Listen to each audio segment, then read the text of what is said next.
Hey ho pop gengs.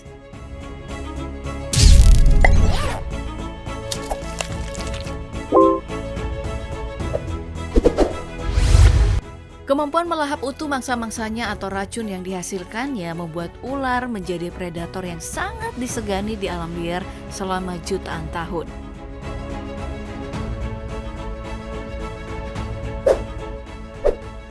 Ia telah bertahan di bumi ini dan sepanjang itu ular menjelma sebagai salah satu reptil yang paling sukses berkembang di dunia. Hal inilah yang membuat ular hingga sekarang mendapatkan reputasinya sebagai predator yang mampu tetap eksis hingga kini. Tapi di habitatnya, ular gak sendirian menduduki tahta sebagai predator ya. Kontak dengan predator lainnya sulit untuk dihindari yang akhirnya berujung pada pertarungan.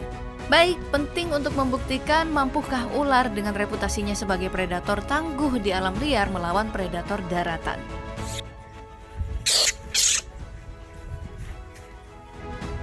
Dan pertemuan pertama kita adalah seekor piton yang mungkin secara tidak sengaja bertemu dengan seekor macan tutul.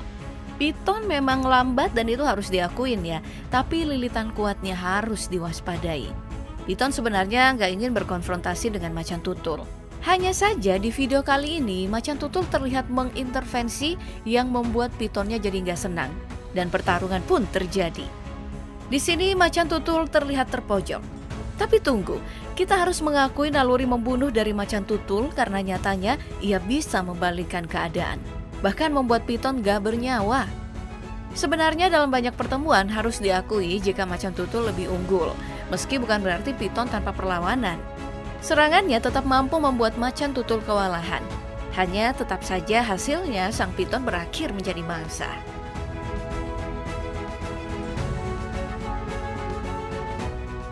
Takluknya piton tadi membuat aku mulai meragukan reputasinya nih. Kobra sepertinya harus mengembalikan keadaan. Mungkin kali ini reputasi tersebut bisa dikembalikan karena lawannya hanyalah seekor mongoose sih yang ukurannya nggak sebesar macan tutul tadi. Dan tampaknya memang keduanya seimbang. Tapi mungkin kobra hanya beruntung. Kenapa? Karena mongoose adalah hewan dengan kulit tebal dan kebal terhadap bisa ular. Dan nyatanya mongoose adalah salah satu dari hewan yang ditakutin ular. Sepertinya hal ini benar karena di video tadi, kobra mencoba untuk menghindar. Kalaupun duel harus benar-benar terjadi, hasilnya kobra lah yang jadi korban. Seberapapun kobra mencoba memberikan perlawanan, mongoose hanya perlu sekali gigitan tepat di tengkorak dan kobra pun meregang nyawa.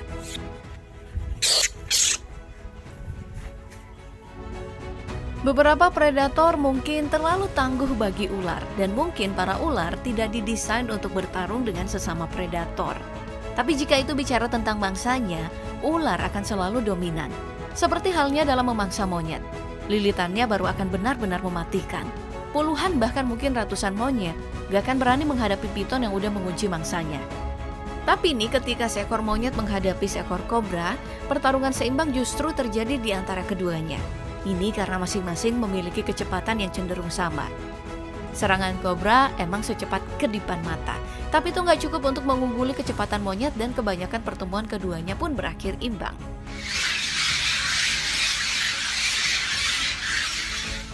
Tidak ada yang meragukan kecepatan ular, hanya saja di dunia ini banyak hewan yang memiliki kemampuan refleks yang luar biasa. Kucing misalnya, ia memiliki insting kuat dan respon untuk menghindari bahaya yang menghampiri. Sebagai contoh, coba perhatikan refleks kucing ini saat seekor ular mencoba untuk menyerangnya. Reputasi kucing memang bukanlah predator, jadi mungkin setiap pertemuan atau duel dengan ular hanyalah cara kucing bertahan dari serangan atau hanya sekedar ingin bermain. Tapi di antara duel yang pernah terjadi, menurut aku, ini adalah yang paling menegangkan. Ayunan ular dan tatapan mata waspada kucing menjelaskan kalau ini gak main-main.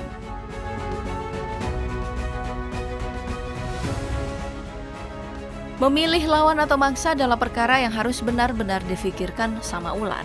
Kejadiannya seperti saat bertemu dengan mongoose nggak boleh berulang ya. Tapi yang namanya hewan, mereka hanya punya insting untuk bertahan hidup. Bahaya adalah perkara terakhir, yang penting bisa makan dulu. Memilih mangsa yang lamban mungkin benar, tapi belum tentu efektif. Landak contohnya. Memang lamban, tapi untuk dijadikan mangsa, oh tunggu, ia bukan hewan gampangan. Landak resisten terhadap racun ular sama seperti mongosi. Selain itu, duri pada landak yang jumlahnya mencapai 5.000 duri juga tajam dan beracun. Ular bisa mengalami hal ini jika mencoba menjadikan landak sebagai mangsanya.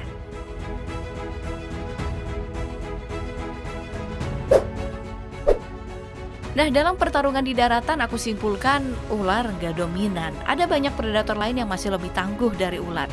Maka aku ingin mengajak kalian untuk melihat apakah ular bisa dominan di perairan? Di laut, kamu akan bertemu dengan ular blacker.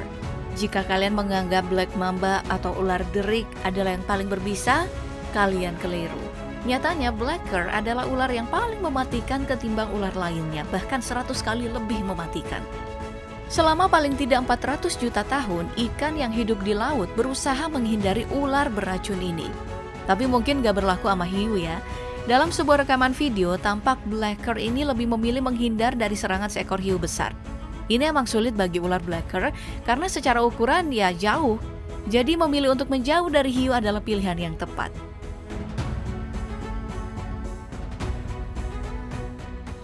Bicara tentang pertarungan ular dengan predator di air, antara buaya, aligator, dan caiman adalah yang paling menarik untuk kita bahas.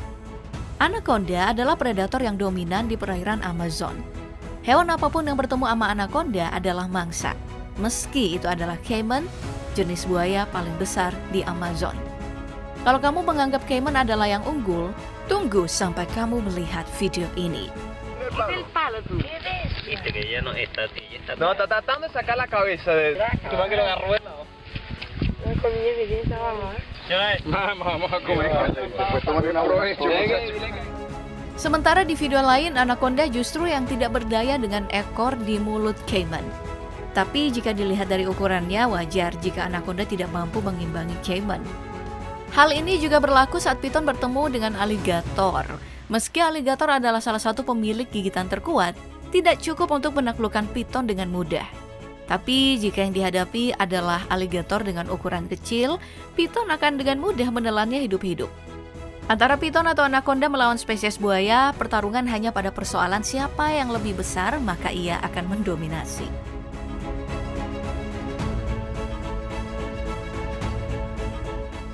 Menghadapi predator di air, nyatanya ular juga nggak bisa bicara banyak ya. Tapi aku juga masih ingin melihatnya berjaya. Jadi yang tersisa adalah bagaimana aksinya bertemu dengan predator di udara. Salah satu yang paling dominan pastinya adalah elang. Cakarnya setajam silet, paruh pengoyak daging, dan kepakan sayap yang kuat dilengkapi kemampuan bermanuver dengan baik. Ini adalah kombinasi mematikan yang benar-benar harus diwaspadai oleh seluruh spesies ular. Dalam rantai makanan sederhana juga, elang adalah yang dominan. Jadi penting untuk memilihkan lawan yang mungkin seimbang untuk elang. Ular derik sepertinya yang tepat karena reputasinya sebagai salah satu ular paling mematikan di dunia. Ular ini juga kerap kali ditemukan memangsa berbagai jenis burung. Sebagai catatan, racun dari ular derik mengandung hemotoksin yang dapat menghancurkan jaringan otot korbannya secara permanen. Tapi melawan elang justru ular deriklah yang harus waspada. Memang elang tidak kebal terhadap bisa, tapi mereka lebih senang berburu ular berbisa. Seperti ular yang keluar dari sarangnya adalah malapetaka baginya, bahkan paling berbisa sekalipun. Kekuatan kukunya membuat ular derik pun berakhir menjadi mangsa.